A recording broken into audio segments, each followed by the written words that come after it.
এই দুনিয়ার জমিনে আমার আল্লাহ পাক রব্বুল আলামিন হচ্ছেন রহমানুর রহিম। ঠিক কিনা বলেন?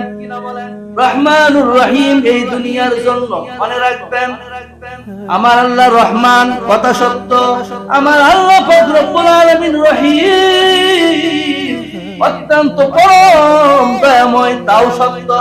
কিন্তু এটা এই দুনিয়ার জন্য। সুবহানাল্লাহ বলেন। হাশরের ময়দানে আমার আল্লাহ পাক রব্বুল আলামিন এর রহমানুর রহিম এই রূপ উনি ধারণ করবেন না। হাশরের ময়দানে আমার আল্লাহ কেমন থাকবেন সেটাও আমার আল্লাহ কুরআনে ঘোষণা দিয়েছেন। সুবহানাল্লাহ। আমার আল্লাহ পাক রব্বুল আলামিন কুরআন মাজিদে ঘোষণা করেন, লিমানিল মুলকুল ইয়াউম লিল্লাহিল ওয়াহিদিল কাহ্হার।